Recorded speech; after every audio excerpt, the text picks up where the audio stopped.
Ken, we're fortunate to have two in-studio guests. Yes, we are, John. Thank you, and good afternoon again, everyone. Bruce Carson from the Sons of American Legion and our post up in White Plains, and his friend, a noted author, Seymour, Michael Morris, and we're very glad to have you join us. You prefer Michael? That's great. That's great. Now, you wrote this book, which came out recently, Supreme Commander, MacArthur's Triumph in Japan, about General Douglas MacArthur, a noted West Point graduate, about his triumph in Japan post-World War II. Why did you decide to write this book?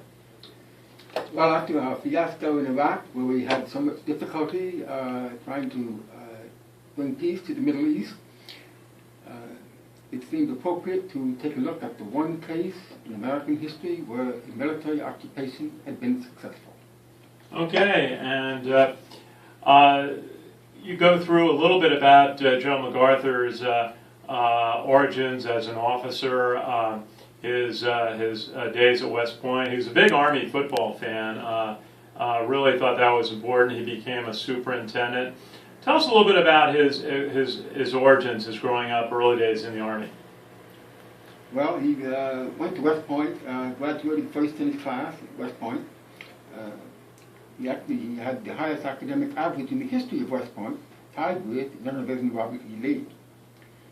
He went on to become superintendent of West Point after that, served admirably in World War I, winning many numerous medals and awards, and then he was appointed to become general in the Pacific, Second World War. Yes, he really had a great early career, becoming even Chief of Staff of the Army, and then he was assigned to the Philippines. Tell us a little bit about his time in the Philippines. It sort of ended in the attack on the Philippines that followed the attack on Pearl Harbor. Well, he was caught flat-footed, like we were at Pearl Harbor. He was caught flat-footed in the Philippines when he was warned that it would be an attack. And thinking it would not come, he was very surprised when the Japanese bombed the airports in the Philippines. He then had to retreat into Corregidor, ordered by the President to get out of there, so he went to Australia and then launched his masterful counterattack, going all the way through New Guinea up to the Philippines. Absolutely, and one of the things that you wrote about was that he survived it with his reputation, his position intact, where the admirals who ran Pearl Harbor were dismissed immediately. Why was it that he was able to continue his leadership role into World War II, which then led to the great victory in the Philippines?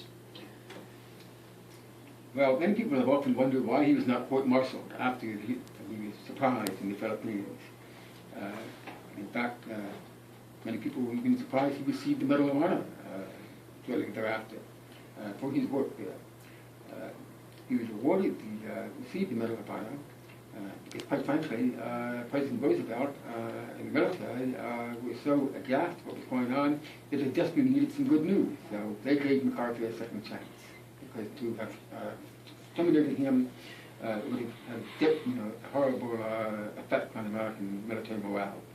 And you wrote a little bit about his rivalry with some of the admirals of the time that were leading the Pacific campaign, Admiral Halsey, Admiral Nimitz, but MacArthur went out at the end to become the Supreme Commander. Why did the Army General MacArthur win out over the great heroes of the Navy of the time? Well, that's a question you'd have to ask President Roosevelt, and nobody ever really did. The situation was Roosevelt, of course, being a Navy man, favored the strategy advocated by Nimitz of attacking Japan by going straight across the Pacific. Douglas MacArthur came into the meeting and gave a presentation arguing that they should take the southern route and work their way up from Australia. This was the island hopping that became famous. Yes, right. And MacArthur put on such a masterful demonstration in his 1-hour presentation that he managed to convince both Nimitz and the President that that was the strategy they should adopt and proceed. Yeah. Now, I'm not sure, I'm trying to remember if you covered this in the book, but it's so important, did MacArthur know about the atomic bomb and that its impact to end the war? Because at that time, so much of the U.S. military expected an invasion of Japan to start on the 1st of November of 1945, and my uncle was ready to go. It was a famous family story, but the dropping of the atomic bomb canceled all the orders to have to go to the Pacific for all the GIs coming back from Europe. Did MacArthur have an inkling about how important the atomic bomb was going to be? Absolutely, absolutely. He took a very strong position about it too. One that is not normally, not widely known or reported in most history books. And that was MacArthur went on record in writing, and a long memo to the president, arguing against the use of the atom bomb. Really? What was his reasoning? The reasoning was it was inhuman and was unnecessary. He also opposed the planned attack on Japan as well. It was his view, and was shared by Admiral Nimitz, and by Admiral Halsey, and by Air Force General Hap Arnold, that the way to beat Japan was to simply lay siege to the country. That the country was on its last legs, and that all you had to do was just blockade the island, and it would eventually collapse. It is the preferred strategy of the military commander, is to lay siege, because you're not getting your men killed. Yeah, and I know from many of the reports that I read and things that there was tremendous fear that if they had to do a physical invasion of Japan, that casualties would number over 1 million. And that was something that I think everybody was afraid of after 4 years of war with involving the United States. They didn't really think that the American public could stomach that sort of thing. Right, that was the position advocated by General Dwight Marshall, who was the chief advocate in Washington for the use of the atom bomb. Okay, now we're starting to get a little tight on time, so tell us a little bit about why General MacArthur was successful when he went into Japan and was given the powers of Supreme Commander. MacArthur went in with a plan. He was given a plan actually by the U.S. government. In 1943, the United States military had been developing a plan on how they would occupy Japan. In sharp contrast to Iraq, where we went in not knowing whether we would be greeted by guns or by flowers, we went into Japan with a whole list of objectives, carefully laid out, and assigned it to a top general who executed it to perfection. The plan was extremely detailed, and the objectives were extremely specific as to what they would try to do. And there were a number of elements of style that General MacArthur utilized, one of which is when he and his staff landed in Japan initially, they went in without any guns on. And they thought, they didn't know what the greeting was going to be at the airport, but they said, we're going to go in without any sidearms and greet the leadership at the airport. Yes, Winston Churchill called it the most courageous act in the entire Second World War, when MacArthur and all his men came out of that airplane with no guns. It made a powerful impact on the Japanese, a very positive impact on the Japanese, of course, because they realized this was a man that they could trust would not abuse them. The behavior of the men under MacArthur in Japan was exemplary, in sharp contrast to what happened in Iraq. For example, there was a regulation that any American soldier who struck a Japanese citizen would automatically get 5 years in jail. And the Japanese newspaper reported on that when they learned it. That was when we knew we had lost the war.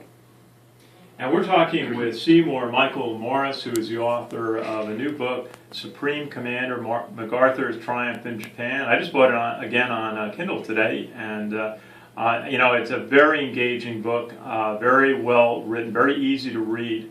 And I've enjoyed. I read about the first half of it, and I've really enjoyed it. So it's a good read. Just we have about 30 seconds left. Again, why was MacArthur so successful in this legacy of a democratic Japan? He installed a new constitution.